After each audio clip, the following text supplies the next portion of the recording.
ছেলে আমার আর বৌমার জন্য দু রকমের শাড়ি কিনেছে। আমারটার দাম বেশি, ডিজাইনটাও সুন্দর। বৌমা বলল, মা সাবধান, এই শাড়ি পরলে তোমার পিছে কিন্তু ছেলেদের লাইন লেগে যাবে। বৌমার কথায় লজ্জা পেয়ে বললাম, তুই কি বড় হবি না? কিসব কথা বলে, মুখে আটকায়ও না। সে কি কি এমন বললাম? এত কিউট একটা মা আমার হয়েছে, আর পাম দিতে হবে না। রাত হয়েছে, খেতে দে, সবার খিদে পেয়েছে। বৌমা চলে গেল ড্রয়িং রুমে আমাদের জন্য খাবার রেডি করতে।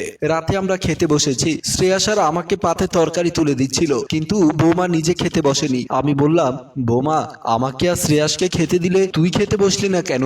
মা তোমরা খেয়ে নাও, আমি পরে খাবো। আমি বুঝতে পারলাম বৌমা আমাদেরকে খাইয়ে সে নিজে উপোস থাকবে, তাই আমি বুদ্ধি করে বমি করার অভিনয় শুরু করলাম। আমাকে বমি করতে দেখে শ্রেয়াস বলল, মা তোমার কি হয়েছে? হঠাৎ করে পেট মোচড় দিয়েছে, আমি আর খেতে পারবো না। বৌমা তুমি আমার পাতে বসে যেও, বলে আমি বমি করতে চলে আসলাম। আমি আসার পর শ্রেয়াস বলল, মা হঠাৎ করে বমি করছে কেন? আমার ছেলের বউ মল্লিকা একটা হাসি দিয়ে বলল, মনে হয় আমার দেবর কিংবা ননদ কেউ দুনিয়াতে আসছে। তোমার মুখে কি কিছুই আটকায় না? আমার বাবা কি বেঁচে আছে? থাকলে না হয় একটা কথা ছিল। তারপর মল্লিকা হাত ধুয়ে আমার পাতে বসে ওরা খাওয়া শুরু করলো। আসলে ডেক্সিতে যে তরকারি এবং ভাত কম আছে সেটা আমি কিছুক্ষণ আগে রান্নাঘরে গিয়ে দেখেছিলাম। ঢাকনা তুলে দেখলাম যা খাবার আছে তা মোটামুটি দুজন খেতে পারবে, কোনো অবস্থায় তিনজন খেতে পারবে না। কারণ সন্ধ্যার সময় হঠাৎ বাড়িতে দুজন মেহমান চলে এসেছিল। ওনারা রাতে খাওয়া দাওয়া করে গিয়েছিল। আজ দুদিন শ্রেয়াস কোনো বাজার করেনি। সে ভেবেছিল আগামীকাল সকালে বাজার করবে, তাই পুনরায় রান্না করার কোনো অবস্থা ছিল না। খাওয়া দাওয়া করে শুয়েছে সবাই। আমার কোমরের ব্যথাটা হঠাৎ বেড়েছে। ব্যথা সহ্য করতে না পেরে ঘরের বাইরে হাঁটছি। না চাইতেও ছেলের ঘর থেকে ছেলে আর বৌমার কথাবার্তা কানে এলো। শ্রেয়াস বলছে, মায়ের শাড়িটা আমার খুব পছন্দ। প্রথমে ওটাই পছন্দ হয়েছে। বৌমা বলছে, হ্যাঁ আমারও খুব পছন্দ হয়েছে। তোমার পছন্দ হয়েছে মাকে বললে না কেন? পাগল নাকি? মাকে কেন বলবো? বললে তো আমায় দিয়ে দিত। হ্যাঁ তাও ঠিক, মা তো নতুন শাড়ি পরতেই চায় না, দেখবে ওটা আমাকেই দিয়ে দেবে। ছেলের বউয়ের এমন কথাবার্তায় ভালোবাসা স্নেহে আমার চোখে জল চলে এলো। ব্যথা যেন নিমিষেই উধাও। মাসখানেক পর বৌমার কেমন যেন এক বোনের বিয়ে। আগের রাতে আমার ঘরে এসে বলল, মা তোমার শাড়ি আর বালাজোড়া দাও তো, বোনের বিয়েতে যাব।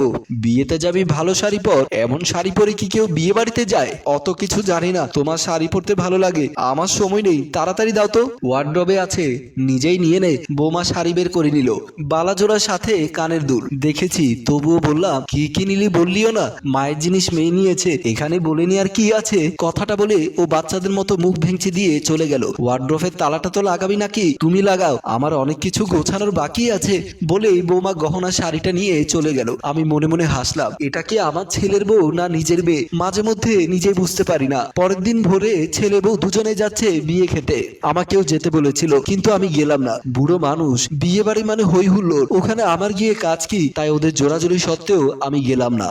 যাওয়ার সময় বৌমা বলল, মা আমরা শুধু দুদিন থাকবো, দুদিন পরে চলে আসবো। পাশের বাসার প্রিয়া ভাবিকে বলে দিয়েছি, উনি টাইমে টাইমে এসে তোমাকে খাবার গরম করে দিয়ে যাবে। আচ্ছা ঠিক আছে, তুমি ঠিক মতো ঘুমাবে, আর মনে করে 3 বেলা ওষুধগুলো খাবে। মাথায় তেল দিতে ভুলবে না। আচ্ছা ঠিক আছে, প্রতিদিন বিকেলে ডাক্তার এসে তোমার প্রেশার মেপে যাবে। খাবারে এক্সট্রা লবণ মোটেও খাবে না কিন্তু।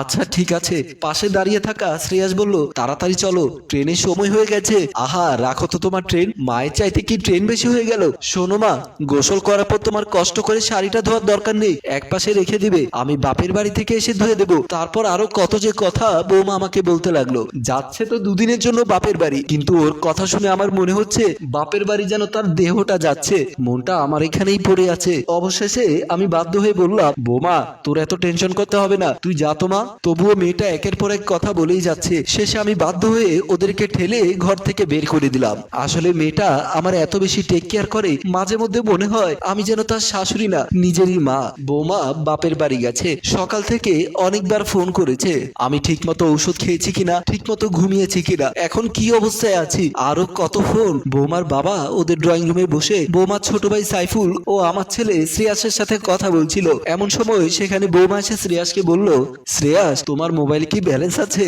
মাকে একটা ফোন করতাম, দুপুর হয়ে গেছে, মা খাওয়া দাওয়া করেছে কিনা একটু জানা দরকার। তোমার মোবাইলে কি ব্যালেন্স নেই?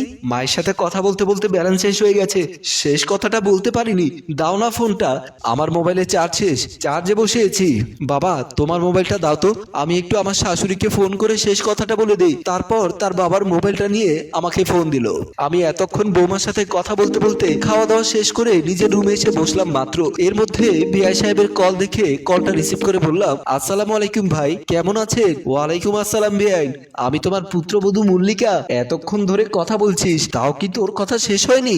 শেষে একটা কথা বাকি ছিল, বল। মনে করে হাটের ওষুধটা খেয়ে নিও। আমার শ্বশুর মরার পরে তুমি তো কিছুই মনে রাখতে পারো না, তাই মনে করিয়ে দিলাম। হয়েছে বাবা, রাখ, আমার সব মনে আছে বলেই আমি নিজে মোবাইলের লাইনটা কেটে দিলাম। আসলে শরীরটা আমার, টেনশনটা আমার ছেলের বউ মল্লিকা। সন্ধ্যার পর পাশের বাসার প্রিয়া এসেছে আমার ভাত তরকারি গরম করে দেওয়ার জন্য। আমি তখন ড্রয়িং রুমে বসে বসে টিভি দেখছিলাম। প্রিয়া এসে বলল, খালাম্মা আপনার ছেলের বউয়ের আক্কেলটা কেমন? কেন, কি হয়েছে? আপনাকে একা বাসায় রেখে যাওয়ার দরকার কি ছিল? আপনাকে কি সাথে নিয়ে যেতে পারতো না? আসলে কি খালাম্মা, আজ যদি আপনি শাশুড়ি না হয়ে আপনার ছেলের বউয়ের মা হতে, তাহলে সে কি পারতো আপনাকে একা বাসায় রেখে যেতে? আপনার মতো শাশুড়ি পেলে আমি প্রতিদিন 3 বেলা পা ধুয়ে দিতাম, কিন্তু আপনার ছেলের বউ আপনাকে এত অবহেলা করে, তাও আপনি আপনার ছেলের বউয়ের কথা বলেন। আমি বুঝতে পারলাম প্রিয়া আমাকে সংসার ভাঙার তাল দিচ্ছে, তাই আমি তাকে আর বেশি দূর আগাতে না দিয়ে বললাম, ওসব আমি জানি, তুমি দয়া করে তরকারিগুলো গরম করে দাও। আরো ভালো চাইতে নেই, আপনি বুঝছেন না বলে আপনাকে বোঝানোর চেষ্টা করলাম, আপনিও পাত্তা দিলেন না। বলেই প্রিয়া তরকারি গরম দিতে চলে গেল। দুদিনের কথা বলে বৌমা এবং শ্রিয়াস যে গিয়েছিল, তারা দুদিন শেষ হওয়ার আগে বিয়ে থেকে ডিরেক্ট বাসায় চলে আসলো। সকালবেলা আমি তখন ঘুমিয়েছিলাম। এত ভোরবেলায় কলিং বেল বেজে ওঠাতে ঘুম থেকে উঠে গিয়ে দরজা খুলতে গিয়ে দেখি মল্লিকা শ্রেয়াস চলে এসেছে। রুমের দরজা খুলতে মল্লিকা আমাকে জড়িয়ে ধরে ছোট বাচ্চাদের মতো দুগালে চুমু খেতে লাগলো। হয়েছে হয়েছে, এবার ছাড়। তুমি মনে হয় ঠিক মতো খাওয়া দাওয়া করনি, না হয় এভাবে শুকিয়ে গেলে কেন? কে বলেছে আমি শুকিয়ে গেছি? শ্রেয়াস দেখতো আমি কি শুকিয়ে গেছি?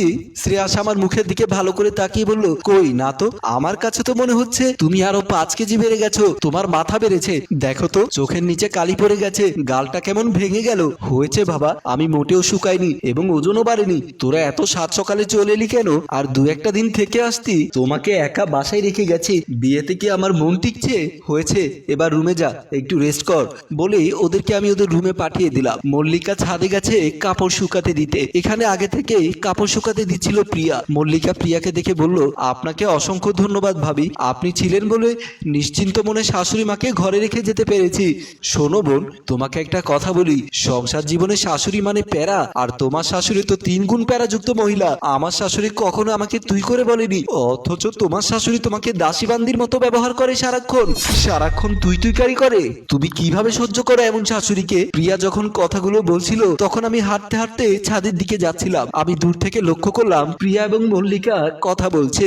কিছু কথা আমার কানে আসার কারণে এই মুহূর্তে আমি যদি ওদের সামনে যাই, তাহলে মল্লিকা না হোক প্রিয়া লজ্জা পাবে, তাই আমি তাকে লজ্জা দিতে চাইলাম না। ওরা না দেখে মতো ছাদের এক পাশে আড়ালে দাঁড়িয়ে থাকলাম। প্রিয়া সব কথা শোনার পর মল্লিকা বলল, ভাবি আপনি যা ভাবছেন আমার শাশুড়ি ওরকম না। আমার মাও আমাকে ততটা আদর করেনি যতটা আদর আমার শাশুড়ি করেছে। আর আপনি তুই তুইকারি কথা বলছেন, আপনার মা কি আপনাকে আপনি আপনি করে বলে? নিশ্চয় না। তুই তুইকারি হচ্ছে আদরের ভাষা, মহাব্বতের ভাষা। সে আদরের কদর কয়জনে বুঝে ভাবি? প্রিয়া বুঝতে পারলো মল্লিকাকেও কান পড়া দিয়ে কোনো লাভ হবে না, তাই মুখ ভেঙচি কেটে বলল, চেয়েছিলাম আপনার উপকার করতে, যেটা আপনি বুঝতে পারছেন না সেটা আপনাকে বুঝিয়ে দিতে। আসলে গায়ে পড়ে মানুষের ভালো চাইতে নেই। বলেই প্রিয়া চলে গেল। আর প্রিয়া চলে যাওয়ার পর আমি আড়াল থেকে গিয়ে আমার ছেলের বউকে জড়িয়ে ধরলাম। আসলে ছেলের বউ এবং শাশুড়ির সম্পর্ক যদি মা মেয়ের মতো না হয়, তাহলে সেই সংসারে কখনোই শান্তি আসে না। হ্যালো ভিউয়ার্স, আমাদের সমাজে প্রিয়ার মতো কিছু মহিলা আছে যারা সারাক্ষণ লেগে থাকে অন্যের সংসার ভাঙতে, কিন্তু বউ শাশুড়ি যদি আমাদের এই গল্পের বউ শাশুড়ির মতো হয়, তাহলে সেই সংসারে স্বর্গ নেমে আসে। আমাদের গল্পটি আপনাদের কেমন লেগেছে তা অবশ্যই কমেন্ট করে জানান, আর গল্পটি ভালো লাগলে শেয়ার করে দেওয়ার অনুরোধ রইল। ধন্যবাদ।